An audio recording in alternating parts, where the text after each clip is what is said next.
Eso.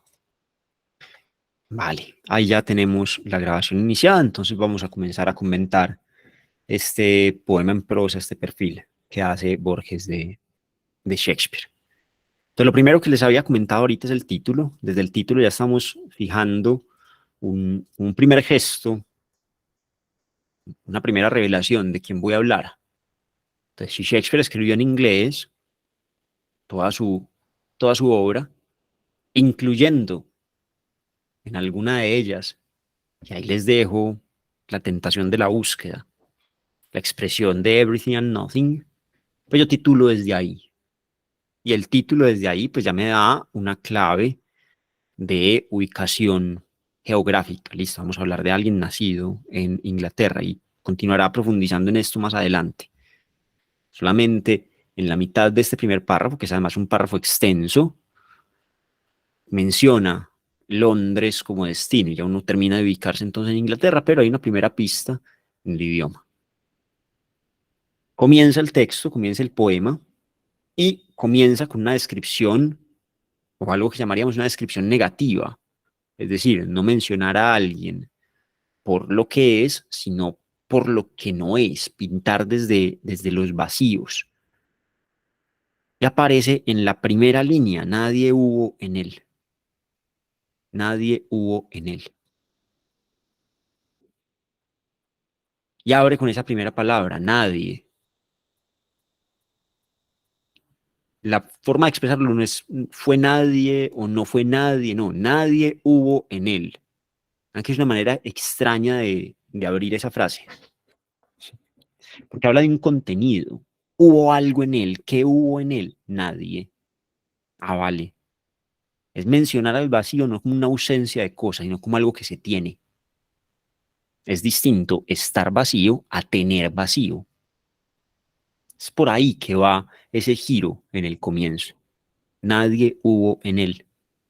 Y si a esto sumamos lo que Alejandro, el paralelo que ahorita Alejandro nos pedía establecer entre la Odisea y Odiseo como ese nadie que por su ingenio consigue salir airoso, pues aquí tendríamos o podríamos leer un gesto de aquel que tiene en sí el ingenio necesario para salir airoso. Nadie hubo en él, cuatro palabritas y ya de entrada estamos en el territorio de lo poético. Y luego va a elaborar, punto y coma, voy a elaborar o a desarrollar la oración. ¿Por qué nadie hubo en él? Porque detrás de su rostro, que aún a través de las malas pinturas de la época no se parece a ningún otro, y de sus palabras que eran copiosas, fantásticas y agitadas, no había más que un poco de frío, un sueño no soñado por alguien. Vean este código que nos tira aquí, esta clavecita que nos regala al final de esa primera oración. Un sueño no soñado por alguien. Ok. Y previo a esto ya está hablando de especificidades del personaje. Una especificidad física, un rostro que no se parece a ningún otro, incluso en las malas pinturas de la época, es decir, pese a la poca habilidad que tenían para pintar, pese a las pinturas que no llegaron como con calidad fotográfica, ya sabemos que ese rostro es único. Y no solamente el rostro es único, las palabras también son únicas porque son, y va una triple adjetivación, tres adjetivos para describir las palabras, copiosas, fantásticas y agitadas. Copiosas, fantásticas y agitadas. Listo, copiosas, perfecto, es un adjetivo esperado para las palabras. Sus palabras eran copiosas, es decir, abundantes. Ok, vale. Fantásticas, y decimos, vale, este está más extraño. Palabras copiosas, pero palabras fantásticas. Ok, está bien, sin embargo no es tan extraño. Pero el último ya es más extraño todavía, agitadas. ¿Cómo así que palabras agitadas? Uno entiende un tono de voz agitado, pero palabras agitadas. Es decir, Esteban siempre hablaba en expresiones turbulentas. ¿Cómo así? Este modelo de triple adjetivación para describir las palabras va haciendo crecer la unicidad en ellas, el hecho de que sean tan únicas. Son únicas porque son muchas, porque son mágicas, porque son turbulentas. Ah, juepucha, listo, ya nos pintaste. Pero de nuevo cierra esa descripción, el rostro único y las palabras únicas, con una descripción negativa. No había más que un poco de frío. Por todo esto que acabo de describir, pese a toda esa individualidad, era el vacío lo que había. ¿Qué había? Vacío. Listo. Primera oración. Una oración extensa, una oración con dos incisos, un inciso en paréntesis, un inciso en comas, un inciso en paréntesis, un inciso entre comas, Después de eso, continúa. La primera oración larga. Y continúa hablando del origen del personaje, el comienzo. Listo, ya dije de quién voy a hablar, un rasgo físico, un rasgo moral, sus palabras. De ahí voy a hablar de su historia. ¿Y dónde comienzo? En el principio, donde comienzan las historias. Y digo que al principio creyó que todas las personas eran como él. Ah, bueno, era un niño, sentía desde niño que no era más que un poco de frío, que nadie había en él, y creyó que todas las personas eran como él. Pero cuando se lo compartió a un compañero, hablando con algún amigo, le dijo, ¿y vos cómo lidias con este vacío de, de ser nadie? Y el compañero lo recibe extrañado, la extrañeza de un compañero con el que había empezado a comentar esa vacuidad, le reveló su error. Hoy sabes cómo lidias con eso de no ser nadie, con eso de ser nadie. Y el amigo lo mira como, pero ¿de qué me estás hablando? Pues sí, como con que vos te despertás y vos sentís que eso es un sueño no soñado por alguien. Venga, ¿usted qué está comiendo? Y en ese momento el personaje, puta, venga, ¿cómo así? Todo el mundo no siente esto. Y además de sentir eso, siente también que es injusto que él sí lo siente y que el resto de la especie no. No, yo no tendría por qué ser diferente. Puta, ¿cómo así? El resto del mundo no siente esto y yo sí, ¿por qué? Ah, vale, revelación inicial, el comienzo. En el principio hay una ligerísima herida, la herida de la diferencia. Y después, ¿qué pasa con esa herida de la diferencia? Que intenta remediarla al menos por dos vías. Alguna vez pensó que en los libros hallaría remedio para su mal, y así aprendió el poco latín y menos griego de que hablaría un contemporáneo. Después consideró que en el ejercicio de un rito elemental de la humanidad bien podía estar lo que buscaba, y se dejó iniciar por Anne Hathaway durante una larga siesta de junio. Listo, vamos a buscar remedio para esta individualidad, para este sentirme tan distinto. ¿Dónde? Primero en los libros. Voy a leer. Y leyendo espero encontrar en lo que lea algo que me haga sentir mejor, algo que me remedie el mal. Y después de la lectura, ¿dónde? En el ejercicio de un rito elemental. ¿Qué rito elemental? Ve, lo inició Anne Hathaway. Estamos hablando del amor o del sexo. Cuando nos hablan de una larga siesta de junio, pues nos inclinamos un poquito más a lo segundo, que no necesariamente excluye lo primero, pues. Es ok. Dos formas de conectar, una intelectual y otra física. ¿Y qué pasa? Bueno, además en los libros, y aprovecha Borges para darnos información, porque creyó que en los libros podría conectar, aprendió el poco latín y el menos griego de que hablaría un contemporáneo.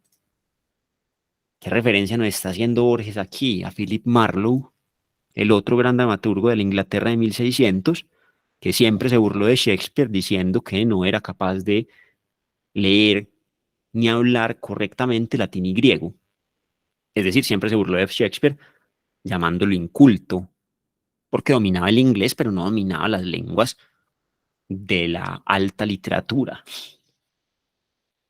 Marlowe también tiene una obra no tan extensa, ni de lejos tan extensa, pero sólida, unas obras de teatro poderosas.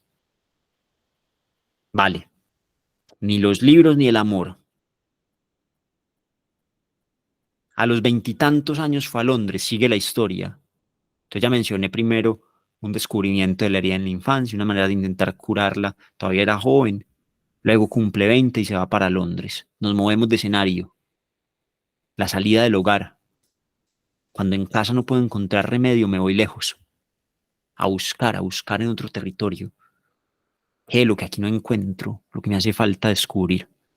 Piensa en el modelo del viaje del héroe, que debe salir de un de una situación inicial en la que apareció una crisis y que tiene que irse de ahí para buscar en los caminos la solución a esa crisis.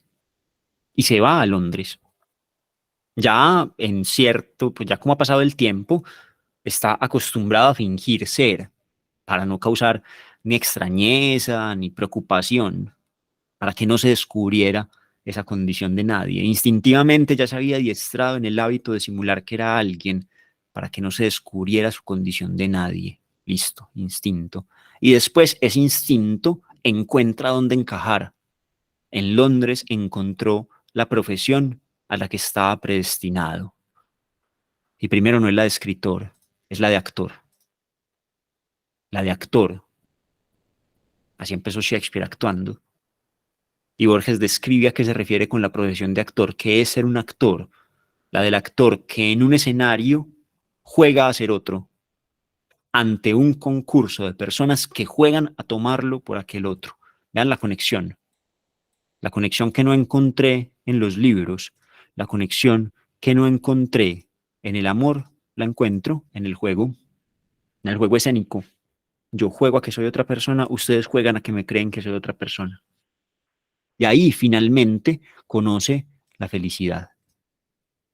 Las tareas histriónicas le enseñaron una felicidad singular, acaso la primera que conoció. Ah, pero en la felicidad siempre hay un vacío. Pero aclamado el último verso y retirado de la escena el último muerto, el odiado sabor de la irrealidad recaía sobre él. Y esta es una paradoja hermosa que nos incluye Borges aquí. Cuando dejaba de fingir, cuando volvía a la vida real, cuando dejaba la vida del escenario, la irrealidad recaía. El que era nadie volvía a ser nadie. Dejaba de ser Ferrex o Tamerlán y volvía a ser nadie. Pucha. Y ahora que ya había gozado de esa felicidad, de la felicidad de ser alguien, de ser Ferrex o de ser Tamerlán, y que el resto del mundo jugara que él era ese, ya que conocía esa felicidad, necesitaba volver a ella. Ya la realidad se volvía más pesada todavía, la cotidianidad se volvía todavía más difícil. De ahí el uso de este adjetivo, acosado, pucha, desesperado, necesitado. Acosado dio en imaginar otros héroes y fábulas trágicas. Y aquí ya aparece la otra profesión. Antes teníamos la profesión del actor, pero allá aquí tenemos la otra, la de quien imagina otras fábulas. Aquí apareció el escritor, el dramaturgo. Ah, ¿y dónde? Si la otra era en el escenario, si frente al escenario era que se volvía actor, ¿dónde cumple con escritor? En cualquier parte. Así, mientras el cuerpo cumplía su destino de cuerpo, en lupanares y tabernas de Londres, el alma que lo habitaba era César, que desoye la admonición del augur, y Julieta, que aborrece la alondra, y Macbeth, que conversa en el páramo con las brujas, que también son las parcas. Y acaba de dar otros dos datos de Shakespeare. Primero, un dato biográfico que nos habla de cómo mientras vivía en Londres era de parranda en parranda, el cuerpo cumpliendo su destino de cuerpo en lupanares y tabernas. Y luego, tres menciones a su obra. César, que desoye la admonición del augur. Primera referencia. Shakespeare va a tener en su teatro la escena de César que no le presta atención a quien le profetiza que debe cuidarse de la traición de los senadores. Y por eso muere y le dedica una obra. Y Julieta, que aborrece la alondra, una escena no tan famosa como la del balcón, pero más hermosa. Julieta, que yace con Romeo en la única noche que pasan juntos y que al sentir el canto de la alondra que anuncia el amanecer, comienza a, además en uno de los diálogos más bellos que tiene la obra de Shakespeare, a decir que no es la alondra, sino el ruiseñor, que lo que está anunciando es la noche. Ah, pucha. Y finalmente Macbeth, que conversa en el páramo con las brujas, que también son las parcas. Y aquí Borges está sumando interpretación, ¿cierto? Porque en Macbeth nunca nos van a decir que las brujas son las parcas, pero son tres y tejen el destino, entonces listo, lo pone explícito en el poema. Macbeth, el comandante de ejército irlandés, que recibe la profecía de que va a ser rey y motivado por la profecía y por su esposa, se decide a cometer traición, regicidio, y mata a Malcolm, al rey. Bien, cita tres obras. Y luego de citar esas tres, continúa elaborando la biografía de Shakespeare, diciendo que esas tres son nada más tres dentro de muchas otras. Nadie fue tantos hombres como aquel hombre. Escribió mucho y muchos personajes, y cada personaje era él de alguna manera. Y personajes muy variados. Personajes que a semejanza del egipcio Proteo pueden agotar todas las apariencias del ser. Y aquí aparece la referencia explícita a la Odisea, para conectar con ese nadie que abre el texto y que queda resonando.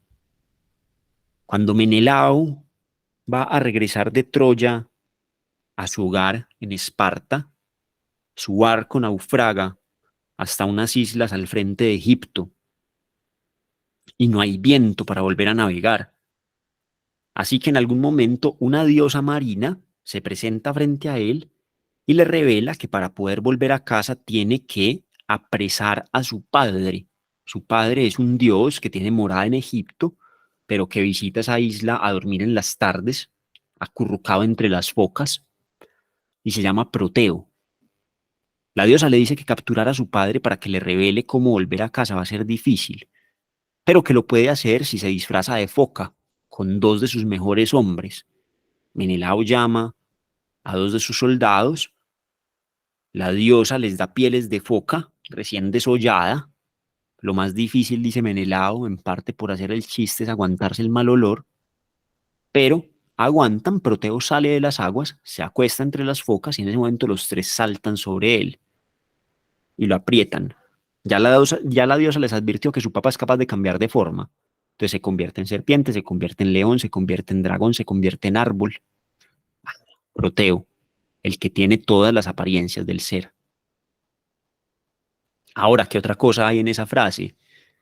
No es el que es todos los seres, no. Son todas las apariencias de qué? De algo que es singular. ¿Qué es singular? El ser, un solo ser. Y sigue elaborando la idea de Shakespeare, de ese Shakespeare que sabe que son puras apariencias.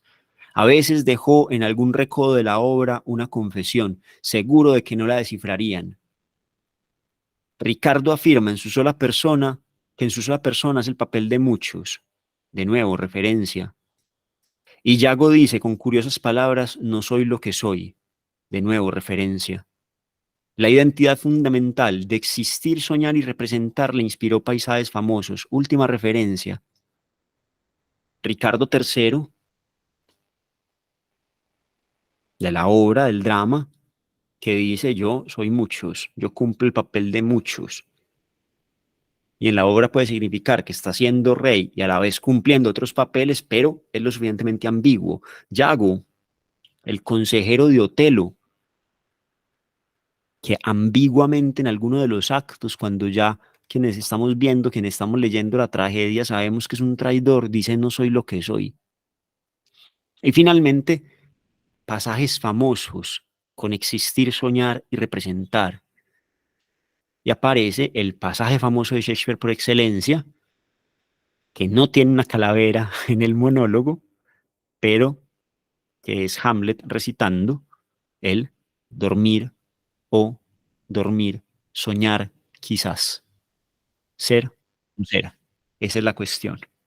Ah, listo, la fama. Y ahí para adelante pues seguimos leyendo. Va a ser un salto al futuro. Este que escribí en Londres, pasan 20 años, hasta que una mañana no se aguanta más. 20 años persistió en esa alucinación dirigida, pero una mañana le sobrecogieron el hastío y el horror de ser tantos reyes que mueren por la espada y tantos desdichados amantes que convergen, divergen y melodiosamente agonizan. Ya, cansancio. Muchos han sido muchos. Aquel mismo día resolvió la venta de su teatro. Shakespeare había conseguido comprar ya el Teatro del Globo y lo vende. Antes de una semana, dan la prisa, dan la velocidad como ocurren los acontecimientos. Antes de una semana había regresado a su pueblo natal. El regreso. El héroe que se va tiene que volver. A los 20 años fue a Londres. 20 años después. ¿Ven el equilibrio? Veintitantos me voy, 20 años aquí, regreso. Paso lejos, un tiempo equivalente al que había pasado en el inicio, y luego vuelvo al hogar. Antes de una semana había regresado a su pueblo natal, donde recuperó los árboles y el río de la niñez, y no los vinculó a otros que había celebrado su musa ilustres de alusión mitológica y de voces latinas. Listo, vuelvo al pueblo, vuelvo a la niñez. Y una vez estoy aquí, no me interesa todo lo que fui antes. No, no, no, mi río de la niñez es mi río de la niñez, no los ríos de mis obras. Tenía que ser alguien y sigue elaborando el perfil, sigue pasando el tiempo. Tenía que ser alguien, fue un empresario retirado que ha hecho fortuna y a quien le interesan los préstamos, los litigios y la pequeña usura. En ese carácter, y vean qué carácter, al mismo tiempo que es temple o ánimo, también es la palabra griega que usábamos para carácter, para personaje. En ese personaje dictó el árido testamento que conocemos, del que deliberadamente excluyó todo rasgo patético o literario. Un testamento sobriesísimo, completamente pragmático, sin ningún tipo de verso, de metáfora, de símil, nada. Testamento práctico, completamente práctico. Sin embargo, de vez en cuando recibía visitas. Solían visitar su retiro amigos de Londres y él retomaba para ellos el papel de poeta. Y luego vuelve a pasar el tiempo. Y cierra con este último párrafo, que comienza con una ambigüedad preciosa. La historia griega, ¿qué historia? Esta que está inventando Borges, pero ninguna otra historia agrega esto, porque lo que viene entra en el territorio de lo fantástico. La historia griega que antes o después de morir, ¿cómo así? ¿Cómo? Antes o después, vean esta ambigüedad maravillosa. Antes o después de morir se supo frente a Dios. Y al estar frente a Dios le dijo, yo, que tantos hombres he sido en vano, quiero ser uno y yo. La voz de Dios le contestó desde un torbellino. Ah, que Dios habla a través del viento. No es el Dios de Moisés que va a imponer una tarea. Es el Dios que afirma que es el que es. El Dios que afirma su nombre, el que habla en el viento. Pero esta vez ese viento va a decir algo distinto. La voz de Dios le contestó desde un torbellino, yo tampoco soy. Y remata, yo soñé el mundo como tú soñaste tu obra, mi Shakespeare. Y entre las formas de mi sueño estabas tú. Y entre las formas de mi sueño estabas tú. Dan el nivel de consuelo que hay en esa respuesta para alguien cuyo su pesar fue que era un sueño no soñado por alguien. Y entre las formas de mi sueño estabas tú, que como yo eres muchos y nadie.